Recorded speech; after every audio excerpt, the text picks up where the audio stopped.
여러분 5만 번의 기도 응답을 받은 조지 밀러라는 사람이 있습니다. 그는 늘 기도 수첩을 가지면서 구체적으로 기도했는데 평생 응답받은 기도를 헤아려 보니까 무려 5만 번에 이른다고 합니다.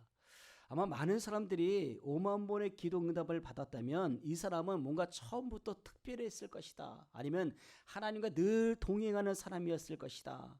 그것도 아니면 하나님이 특별히 선택한 사람이라고 그렇게 생각할 수가 있습니다.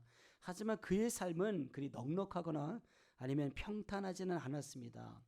그는 그의 나이 10살이 되기도 전에 아버지의 돈을 훔치고 거짓말을 하고 방탕한 생활을 하다가 감옥에 갇히기도 했다고 합니다. 이런 생활을 하던 중에 1825년 11월 중에 어느 토요일 저녁 한 모임에 참여했다가 정말 하나님 앞에 무릎 꿇고 기도하는 한 그리스도인의 모습을 보고 이는 큰 감동을 받았다고 합니다. 그리고 그 일을 기점으로 그는 복음을 통해서 용서하시는 하나님을 만나고 평생토록 기도하는 그리스도인이 된 것이죠. 그런데 그가 기도 응답을 받은 것을 보면 우리가 생각하는 그 이성으로는 도무지 이해되지 않는 것이 너무 많이 있다는 것이죠. 여러분, 그 중에 유명한 기도 응답의 일화가 있습니다. 그게 뭐냐면 그가 30여 명의 고아들을 키우는 그런 고아원을 운영했는데요. 근데 돈이 있어서 고아들을 키운 것이 아니라 그때마다 하나님이 베풀어 주신 그 은혜 가운데 고아원을 운영할 수 있었다고 합니다. 하루는 고아원 식당에서 음식을 만드는 직원이 아주 걱정스러운 얼굴로 뮬러를 찾아왔습니다. 그리고 이렇게 얘기하는 거예요. 선생님, 오늘 아이들이 먹을 음식이 없습니다. 어쩌지요? 그러자 뮬러는 평소와 똑같이 침착한 태도로 평소대로 식사 준비를 다 마치십시오. 그렇게 얘기했어요. 그러자 직원은 식당으로 가서 뮬러의 말대로 빵을 담을 접시를 잘 식탁에 올려놨죠. 30개의 접시와 물컵을 가지런히 준비했습니다. 이렇게 식사를 위해 모든 세팅을 끝난 그 직원이 다시 초조한 얼굴로 뮬러에게 찾아간 거예요. 그러면서 하는 말이 이제 식사 시간 15분 전입니다 라고 말합니다. 그러자 뮬러는 잘 알고 있습니다. 걱정하지 마세요. 하나님께서 우리의 기도를 반드시 들어주실 겁니다. 그렇게 얘기했어요. 그러자 직원이 뮬러는 정말 틀림없이 하나님이 들어주실 거라고 믿고 직원에게 그렇게 얘기한 것이죠. 그리고 나서 계속 기도하고 있습니다. 하지만 현실은 아무것도 바뀐 것이 없는 거예요. 그리고 또 어디선가 이런 소리가 들리기 시작합니다. 선생님, 5분 전입니다. 뮬러는 그 말 듣고 대답 대신 계속해서 기도를 했어요. 이를 본 직원은 마음이 더 급해집니다. 선생님, 드디어 시간이 됐습니다. 점심시간입니다. 그런데 그때였습니다. 갑자기 문 밖에 요란한 자동차 경적 소리가 들리기 시작한 거예요. 그래서 직원이 깜짝 놀래 나가보니까 트럭 한가득 빵이 실려온 것이죠. 식료품 회사에서 고아원에게 기증하기 위해서 빵을 가져온 것입니다. 여러분, 이렇게 해서 고아원의 아이들은 오히려 다른 날보다 더 풍성한 식탁을 대할 수 있었다고 합니다. 그렇다면 사랑하는 여러분, 여러분들은 기도하고 있으십니까? 여러분, 조지 뮬러는 결국 고아원의 그 주인이 내가 아니라 하나님이라는 것을 너무나 잘 알고 있었기 때문에 그는 오직 하나님만 신뢰하고 하나님만 바라보며 기도했던 것이죠. 그리고 그는 의심하지 않고 하나님이 먹이시고 입히실 것이라는 확신을 가졌고 마침내 하나님께서 고아들을 먹이셨던 것입니다. 여러분, 오늘 본문은 조지 뮬러처럼 하나님의 약속을 붙들고 기다리던 아브라함의 아내 사라가 드디어 약속의 아들 그 이삭을 낳는 모습이 기록되어 있어요. 얼마나 감사하고 감격적이었을까요? 아마도 그 눈물이 하염없이 나오지 않았을까 생각합니다. 왜냐하면 지난 25년 동안 기다렸던 사건이었기 때문이죠. 하나님께서 아브라함에게 찾아오셔서 내가 아들을 주시겠다고 약속한 후에 그 오랜 기다림 끝에 드디어 그 약속이 성취되는 장면이 오늘 본문의 사건이죠.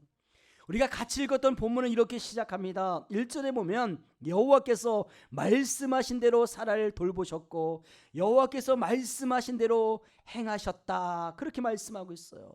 여러분, 뭐라고요? 여호와께서 말씀하신 대로 사라에게 행하셨다. 무엇을 행했을까요? 바로 이삭의 출생이죠. 다시 말해서 하나님은 아브라함과 사라의 언약을 신실하게 지키셨다는 겁니다.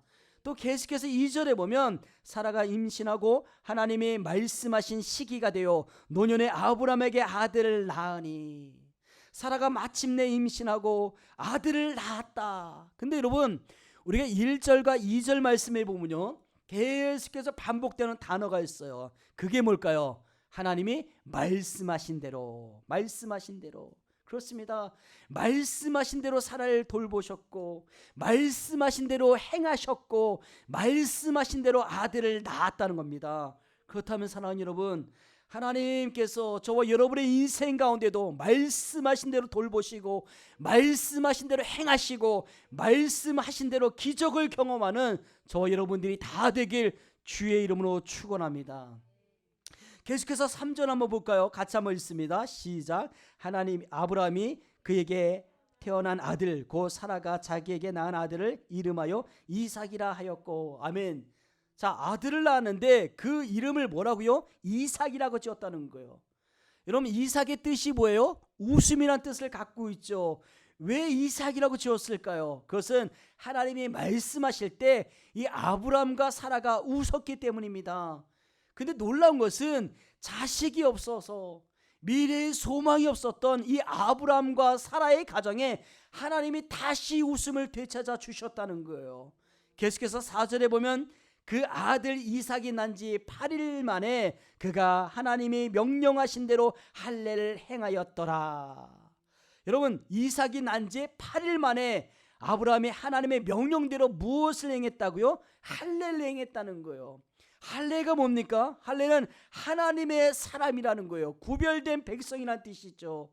이 사람은 더 이상 세상에 속한 사람이 아니라 하나님의 백성이라는 거예요. 너는 내 것이다. 내가 너를 창조했다. 하나님의 백성이란 그런 뜻이 바로 할례 아니겠습니까? 하나님이 그렇게 하셨다는 것이죠. 또 계속해서 5절에 보니까 이렇게 말합니다. 아브라함이 그의 아들 이삭이 그에게 태어날 때 몇 세나? 100세라.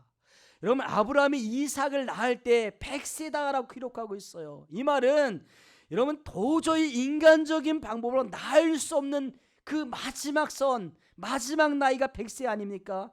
여러분, 하나님이 말씀하신 지 무려 25년이 흘렀고, 이 아브라함과 사라의 몸은 이미 늙고 노쇠하였고, 또 사라는 이미 경수가 생리가 끊긴 상황에서 그야말로 절망적인 나이, 바로 인간의 절망적인 나이, 바로 100세에 하나님이 그 아브라함에게 이삭을 낳게 하셨다는 것이죠.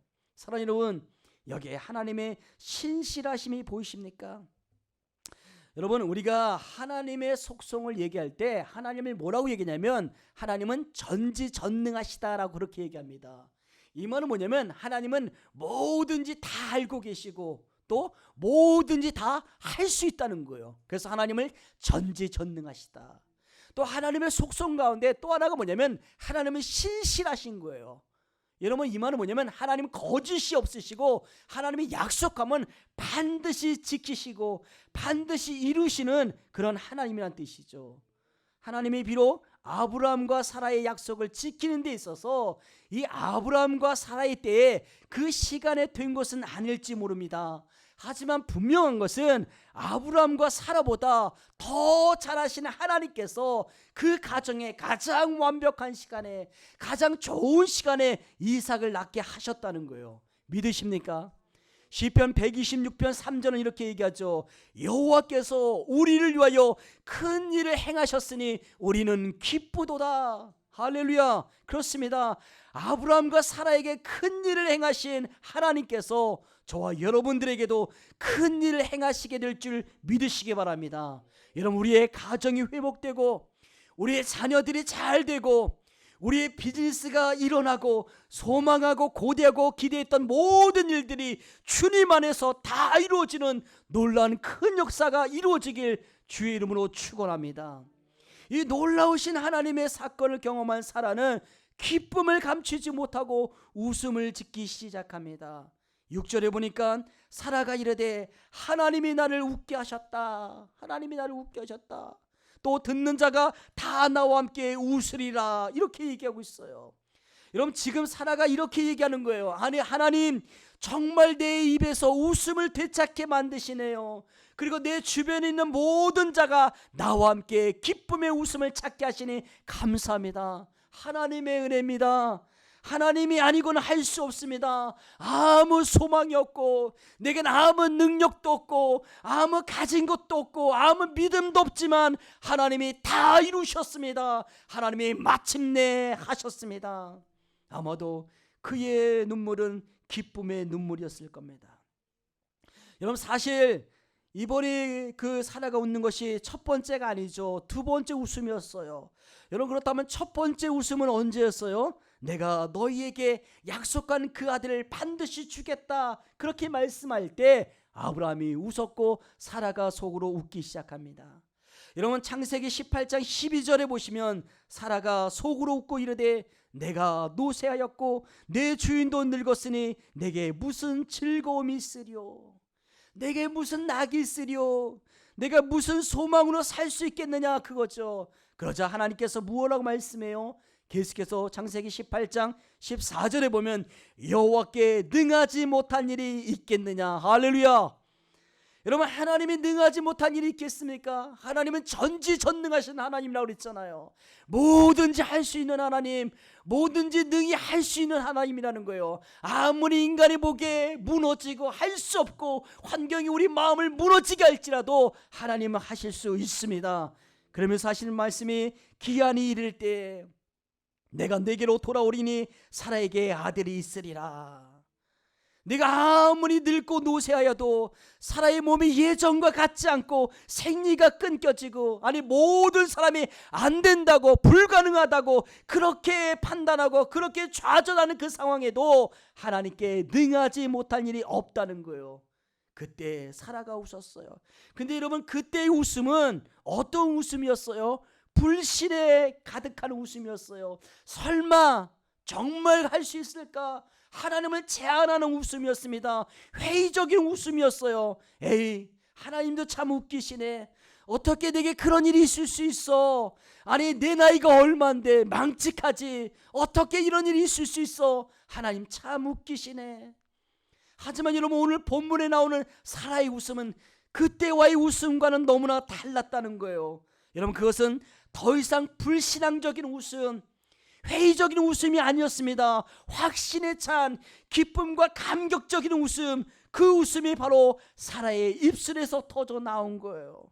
이것은 정말 마음속 깊은 곳에서 우러나오는 기쁨의 웃음이었을 겁니다. 자, 계속해서 7절에 보면 이렇게 얘기합니다. 우리 같이 한번 읽어볼까요? 시작. 또 이르되 사라가 자식들을 젖먹이겠다고 누가 아브라함에게 말하였으리요마는 아브라함의 노경에 내가 아들을 낳았도다 하니라. 아멘. 자, 여러분, 이 말씀은 현대인의 성경에 보면 이렇게 번역하고 있어요. 다시 이렇게 덧붙였다. 이 사라가 자식을 기를 것이라고 누가 꿈엔들 생각했겠는가? 그러나 나는 나이 많은 아브라함에게 아들을 낳아 주셨다. 여러분, 뭐라고요? 사라가 자식을 기를 거라고 누가 감히 꿈엔들 생각했겠냐는 거예요. 그런데 지금 현실은 내가 아들을 낳았다는 거예요. 그렇습니다. 누가 감히 꿈인들 그렇게 생각했겠어요? 여러분, 우리 인생도 마찬가지 아닙니까? 여러분, 내 인생이 어떻게 하나님 은혜 가운데 구원받고 하나님을 만나고 축복된 가정을 이룰 줄 누가 생각했겠어요? 그런데 그 꿈이 현실로 찾아왔어요. 사랑하는 여러분, 하나님의 꿈이 정말로 현실로 찾아오길 주의 이름으로 축원합니다. 여러분이 꿈꾸고 기도하고 하나님 앞에 간구하는 그 모든 기도의 제목이 현실로 이 땅에 이루어지길 주의 이름으로 축원합니다. 하나님이 함께 하시면 능히 할 수 있다는 거예요. 문제는 뭐냐면 우리의 믿음입니다. 여러분, 우리의 믿음이 하나님으로부터 오는 믿음으로 통하여 하나님께 영광 돌리는 저와 여러분 되길 바랍니다. 그렇습니다. 어느 누가 사라가 아이를 낳을 거라고 누가 생각했어요? 여러분, 그것도 그의 나이 90세 말입니다. 그것도 생리가 끊긴 그 몸에서 말입니다. 그런데 지금 현실은 도저히 믿겨지지 않는 일들이 지금 내 눈앞에 펼쳐진 거예요. 100세가 된 그 아브라함에게 아들을 낳아주신 것이죠. 이런 기적의 역사가, 이 기적의 드라마가 여러분 삶 가운데 날마다 일어나길 주의 이름으로 축원합니다. 우리가 기도하는 모든 것들이 다 이루어지길 소원합니다. 여러분 지금 비록 캄캄하고 내 인생의 미래가 안 보인다고 생각할지 모르겠어요. 펼쳐지는 광야만 있다고 하나님 향해 원망할지 모르겠습니다. 앞뒤 우겨싸움을 당하는 그런 상황이 있을지라도 중요한 것은 하나님을 끝까지 믿고 하나님에 대한 신뢰함이 우리 안에 너무나 중요하다는 거예요. 하나님, 내 인생과 내 가정을 축복해 주옵소서. 소망이 없었던 아브라함과 그 사라의 가정이 마침내 아들을 주셔서 웃음을 회복하게 하시는 하나님, 우리를 축복하여 주시옵소서. 하나님, 나보다 나를 더 잘하신 하나님, 하나님께 우리가 마침내 찬양의 입술을 던질 수 있도록 주님 도와주시옵소서. 이게 우리의 기도가 되길 주 이름으로 축원합니다. 자, 계속해서 8절 한번 볼까요? 8절 다시 한번 읽습니다. 시작. 아이가 자라매 젖을 떼고 이삭이 젖을 떼는 날에 아브라함이 큰 잔치를 베풀었더라. 아멘. 자, 그렇습니다. 아브라함은 아이가 젖을 뗄 날에 큰 잔치를 베풀었다는 거예요. 모든 사람을 불러서 하나님을 찬양하고 하나님이 우리 가정에 행하신 그 큰 역사를 자랑하고 또 하나님의 그 놀라운 일을 찬양하고 하나님의 이름을 존귀케 하는 감사와 기쁨의 잔치였을 겁니다. 하나님이 아브라함의 가정을 회복시켜 주셨어요. 그렇다면 그 하나님께서 동일하신 그 하나님이 저와 여러분의 가정도 회복시킬 줄 믿으시기 바랍니다. 자, 그런데 이 이야기가 여기서 끝나면 얼마나 좋을까요? 아브라함과 사라가 마침내 약속의 아들을 낳았다. 그리고 그는 기쁨과 감사함으로 하나님께 영광을 돌리며 행복하게 살았다. 이렇게 끝나면 얼마나 좋아요. 하지만 이 이야기는 여기서 끝나지 않습니다. 갈등이 찾아오기 시작한 거예요. 하나님의 약속을 믿고 기다리다가 인간적인 방법으로 아들 낳은 이스마엘과의 그 갈등이죠. 자, 계속해서 9절 한번 볼까요? 9절 우리 같이 한번 읽습니다. 시작. 사라가 본즉 아브라함의 아들 애굽 여인 하갈의 아들이 이삭을 놀리는지라. 아멘. 자, 드디어 이삭이 젖을 떼는 날이 찾아왔어요. 그런데 이 기쁨의 잔치 석상에서부터 또 다른 사건이 일어나기 시작합니다. 바로 이스마엘의 사건이 등장한 것이죠. 아마도 이스마엘의 나이가 대략 한 16세 정도 되지 않을까 생각해요. 여러분, 이스마엘이 16세가 되는 동안 아버지 아브라함의 사랑을 온몸으로 독차지했을 겁니다. 그는 아마 틀림없이 이렇게 생각했을 거예요. 이 가정의 상속자는 나다. 그런 기대 속에 그렇게 자랐을지 몰라요. 그런데 어느 날 이삭이 태어난 거예요. 원하지 않는 이삭이 태어난 거예요. 이삭이 태어나자마자 이 아브라함을 비롯해서 온 집안 식구들의 관심이 갑자기 이삭에게 쏠리기 시작한 거예요. 그 광경을 지켜보는 이 10대의 이 이스마엘은 어떤 생각에 잠겼을까요? 아마 모든 것이 무너지는 순간이 아닐까요? 이유 없는 그 반항의 시절, 도무지 받아들일 수 없는 생각으로 가득했던 그 이스마엘에게 이삭과의 갈등이 시작되기 시작합니다. 자, 여러분, 그렇다면 이 광경을 지켜보던 이 아버지 그 아브라함의 심정은 과연 또 어땠을까요? 아마 몹시 마음이 괴로웠을 거예요. 오늘 계속해서 21장 10절에 보면 이렇게 얘기합니다. 그가 아브라함에게 이르되 이 여종과 그 아들을 내쫓으라. 이 종의 아들은 내 아들 이삭과 함께 기업을 얻지 못하리라 하므로. 자, 여러분, 이게 누가 말하는 거예요? 사라가 얘기하는 겁니다. 사라가 얘기합니다. 내 여종 애굽 여인 그 하갈과 그 아들 이스마엘을 내쫓으라는 거예요. 왜냐하면 하갈의 아들 이스마엘과 내 아들 이삭이 함께 공존할 수 없고 재물을 함께 물려받을 수 없다는 거예요. 그러자 아브라함이 고민해요. 이러지도 못하고 저러지도 못하는 상황이었어요. 계속해서 11절입니다. 아브라함이 그의 아들로 말미암아 그 일이 매우 근심이 되었더니. 자, 여러분, 이 말씀을 쉬운 성경이 보면 이렇게 번역하고 있습니다. 아브라함은 이 일로 인해 매우 괴로웠습니다. 왜냐하면 이스마엘도 자기 아들이었기 때문입니다. 여러분, 뭐라고요? 이 아브라함의 마음이 얼마나 괴로운지 오늘 본문은 이 이스마엘로 인해서 매우 괴로웠다라고 말씀하고 있어요. 여러분이 만약 그 아브라함이라면 어떻게 하시겠어요? 본초의 말을 들으시겠습니까? 아니면 이스마엘을 지키시겠습니까? 아브라함이 이 일로 괴로워했습니다. 왜냐하면 이스마엘도 자기가 낳은 아들이기 때문이죠. 이 기쁨의 순간이 행복과 웃음이 가득했고 아름다운 잔치의 순간이 끝나기도 전에 아브라함의 마음속엔 깊은 근심이 생기기 시작했어요. 그런데 이것을 하나님이 아셨습니다. 하나님 우리 모든 것을 다 알고 계시잖아요. 전지하신 하나님.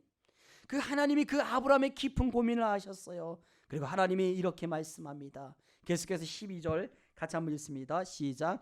하나님이 아브라함에게 이르시되 내 아이나 내 여종으로 말미암아 근심하지 말고 사라가 내게 이른 말을 다 들으라. 이삭에게서 나는 자라야 내 씨라 부를 것임이라. 아멘.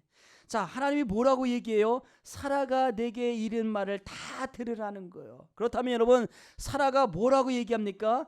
애굽 여종, 애굽 여인 하갈과 그 아들 이스마엘 내쫓으라는 거예요. 여러분, 우리는 이 말 듣고 너무 야속하다고 생각하지 않습니까? 아니, 너무하다고 그렇게 말할 수도 있을 거예요. 그런데 이 말씀에서 우리에게 주시는 깊은 교훈이 있습니다. 자, 여러분, 이 근심의 원인이 누구 때문에 생겼어요? 바로 아브라함 때문에 생겼죠. 하나님이 이스마엘을 낳으라고 하셨어요? 아니죠. 하나님의 약속을 기다리지 못하고 있는 그때 이 인간의 장깨로 아내 사라의 말을 듣고 저지른 것이죠. 어떻게 보면 하나님의 뜻과는 전혀 상관없이 저질렀던 그 일에 대한 대가를 지금 지불하기 시작한 거예요. 우리는 이것을 자업자득이라고 하죠. 심은 대로 거둔다는 거예요. 여러분, 그래서 갈라디아서 6장 7절은 이렇게 얘기합니다. 스스로 속이지 말라. 하나님은 업신여김을 받지 아니하시나니 사람이 무엇으로 심든지 그대로 거두리라. 그러면서 계속해서 8절에 이렇게 얘기합니다. 자기의 육체를 위하여 심는 자는 결국 육체로부터 썩어질 것을 거두고 성령을 위하여 심는 자는 성령으로부터 영생을 거두니라. 그렇습니다. 이스마엘은 그 아브라함이 육신적으로 행한 결과로 거둔 육신의 열매라는 거예요. 하나님의 뜻을 떠나서 하나님의 방법이 아니라 자기의 뜻, 자기의 방법, 자기의 생각대로 행한 육신의 열매라는 것이죠. 근데 여러분, 여기서 육신이란 말은 단순히 육체를 가리키는 것이 아니라 하나님의 뜻을 떠나서 행하고자 하는 우리 마음속에 타락하고 부패한 성품을 말하고 있어요. 무슨 말입니까?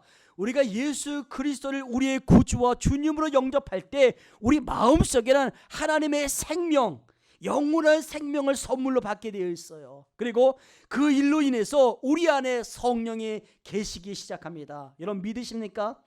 내 속에 새로운 하나님의 성품이 시작된 거예요. 하지만 문제는 뭐냐면 그 하나님의 성품과 또 다르게 이 아담으로부터 물려받은 옛 성품, 죄를 향하고 죄를 즐기고 부패를 일삼고 내 마음대로 살고자 하는 그 옛 성품도 여전히 존재하고 있다는 거예요. 그래서 우리 안에는 두 가지 성품이 늘 싸우고 늘 갈등하면서 살아가고 있어요. 어느 때는 하나님을 신뢰하면서도 또 어느 때는 끊임없이 자기 마음대로 하고 싶어하는 그 유혹을 느끼며 살아가고 있다는 거예요. 여러분, 그래서 바울은 갈라디아서 5장 17절에서 이렇게 얘기합니다. 육체의 소욕은 성령을 거스리고 성령은 육체를 거스리나니 이 둘이 서로 대적함으로 너희가 원하는 것을 하지 못하게 하려 함이니라. 예, 그렇습니다. 육체의 소욕과 성령의 소욕이 서로 대적하여 싸운다는 거예요. 근데 이때 우리가 정말 하나님을 바라보고 믿음이 있고 하나님의 말씀대로 순종하면 육체의 소욕을 이기고 성령의 소욕대로 그렇게 살아갈 수 있습니다. 근데 믿음이 없으면, 하나님을 믿지 못하고 하나님을 바라보지 못하면 육체의 소욕에 따라 살아갈 수밖에 없다는 거예요. 그리고 결국에는 육체의 열매를 거두게 된다는 것이죠. 여러분, 그렇다면 육체의 열매가 뭐예요? 자, 계속해서 갈라디아서 5장 19절에서 21절에 보면 이렇게 말합니다. 육체의 일은 분명하니 곧 음행과 더러운 것과 호색, 색을 좋아하는 것, 호색과 또 우상숭배와 주술과 원수 맺는 것과 분쟁과 시기와 분냄과 당짓는 것과 분열함과 이단과 투기와 술 취함과 방탕함과 또 그와 같은 것들이라. 전에 너희에게 경계한 것 같이 경계하노니 이런 일을 하는 자들은, 다시 말해서 육체의 일을 하는 자들은 하나님의 나라를 유업으로 받지 못할 것이요. 그렇습니다. 문제는 우리가 육체의 일을 따라가서 육체의 열매를 맺게 되면 결국에는 하나님의 나라를 유업으로 받지 못한다는 거예요. 육체를 따라 행한 삶의 결실이라는 것이죠. 여러분, 그렇다면 우리가 어떻게 해야 할까요? 당연히 돌이켜야 되죠. 우리의 육신을 죽이고 십자가 밑에서 날마다 내 육신이 죽었다고 고백하고 하나님이 기뻐하시고 하나님의 뜻이 무엇인지 분별하면서 하나님의 영광을 위해서 그렇게 살아야 한다는 겁니다. 여러분, 육체의 일을 도모하지 말고 성령의 소욕에 따라 살아가게 되길 주의 이름으로 축원합니다. 왜냐하면 그래야지만 우리가 하나님의 나라를 유업으로 받을 수 있다는 거예요. 내 마음에 하나님의 나라가 임할 수 있습니다. 그런데 여러분, 아브라함이 그랬어요. 처음에는 아브라함은 하나님의 말씀을 믿었습니다. 하나님이 떠나라고 할 때 떠났어요. 하나님이 아들 주시겠다 할 때 믿었습니다. 아들 주신다는 약속을 믿었어요. 그런데 그 약속에 의해서 살고 그렇게 살다가 약속이 빨리 이루어지지 않으니까, 더디기 시작하니까, 계속해서 시간이 흘러가니까 마음이 초조하기 시작한 거예요. 정말 주실까? 정말 하나님이 약속하실까? 내 인생 혹시 이대로 끝나는 것은 아닌가? 우리 집 가문이 과연 상속자는 나올 수 있는 것인가? 그래서 그는 인간적인 방법으로 하나님과는 상관없이 자기 마음대로 일을 저지르기 시작합니다. 그게 바로 이스마엘의 사건이에요. 이제 바양으로 그 열매를 거두기 시작한 것이죠. 그래서 그는 이스마엘의 사건을 보면서 고민에 잠긴 거예요. 갈라디아서 6장 7절은 이렇게 얘기하죠. 우리 다시 한번 읽어볼까요? 시작. 스스로 속이지 말라. 하나님은 업신여김을 받지 아니하시나니 사람이 무엇으로 심든지 그대로 거두리라. 자, 이 말씀은 쉬운 성경에 보면 이렇게 번역하고 있어요. 같이 한번 읽습니다. 시작. 스스로 속이지 마십시오. 하나님을 속일 수는 없습니다. 사람은 자기가 심은 대로 거둘 것입니다. 하나님을 속일 수 없다는 거예요.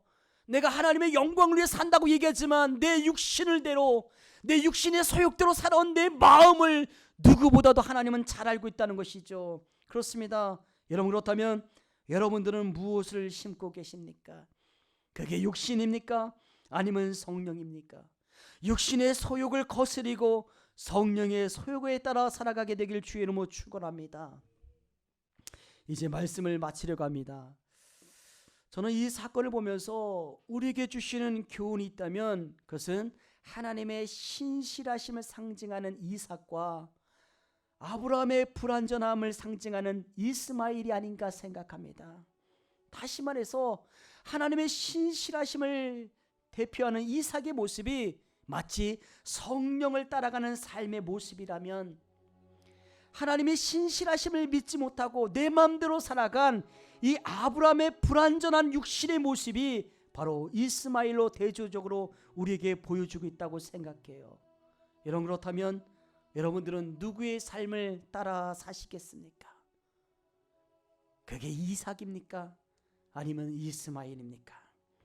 하나님의 신실하심을 믿고 그분의 약속을 바라보고 그분 앞에 먼저 앞서지 않고 그분이 말씀하실 때까지 순종하고 그렇게 나아가는 이 땅에 또 하나의 이삭들이 다 되길 주의 이름으로 축원합니다. 다시 조지 밀러 이야기로 돌아가 보겠습니다. 조지 밀러, 그는 5만 번의 기도 응답을 받은 사람답게 늘 하나님과 함께하기를 소원했던 사람이었습니다. 그 일평생 좌우명이 있었는데 그 좌우명이 이것이었어요. 앞서지 말자. 결코 앞서지 말자.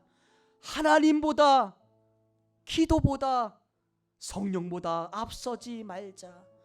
그는 늘 어떤 일을 할 때마다 하나님보다 앞서지 않았다고 합니다. 어떤 일을 결정하기 전에 먼저 기도하기 시작했고, 먼저 하나님의 음성을 듣고 일을 시작했다고 그래요. 그렇습니다. 그는 늘 하나님 앞에서 결코 앞서지 않겠다고 결심했죠. 사랑하는 여러분, 하나님보다, 기도보다, 성령보다 앞서지 않게 되길 주의 이름으로 축원합니다. 그런데 문제는 우리의 삶의 현장에 여전히 우리 마음에 두 존재가 같이 공존하고 있다는 거예요. 하나님의 신실하심을 믿고 성령을 따라 살아가려는 삶과 여전히 인간의 불완전함에도 불구하고 자기 뜻대로 살고자 하는 육신의 삶 말이죠. 그렇다면 사랑하는 여러분, 여러분들은 어떻게 살아가고 있으십니까? 아직도 하나님의 신실하심을 믿지 못하고 정말 이스마엘처럼 그렇게 살아가고 있지는 않으십니까? 아직도 내 마음대로 살고자 하는 그 육신의 모습은 과연 없으십니까? 오늘 그 육신의 소욕을 다 내려놓고 오직 신실하신 하나님만 바라보며 살아가는 이 땅에 하나님의 사람들 되길 주의 이름으로 축원합니다. 오 하나님, 그렇습니다. 우리가 하나님의 신실하심을 믿고 주를 의지하며 주를 바라보며 하나님의 뜻대로 살아가는 믿음의 사람, 성령을 따라가는 그 하나님의 사람, 이 땅에 또 하나의 이삭이 되게 하여 주시옵소서. 이런 기도가 저와 여러분의 기도가 되길 축복합니다. 기도하겠습니다. 우리 같이 한번 기도하죠. 하나님, 그렇습니다. 우리 인생 가운데 하나님 아버지 큰 일을 행하실 하나님을 찬양합니다. 하나님, 내 마음속에 두 마음이 공존합니다. 하나님의 뜻대로 살고자 하는 성령의 마음이 있는가 하면 내 육신대로 내 마음대로 살고 싶은 인간의 그 욕심의 육신적인 마음이 있습니다. 하나님, 우리가 하나님을 바라보고 하나님을 신뢰하면서 하나님 뜻대로 살아가시는 이 땅에 또 하나의 이삭이 되게 해달라고 우리 같이 하니 오늘 주신 말씀 생각하면서 기도하며 나아가겠습니다. 하나님 아버지 감사합니다.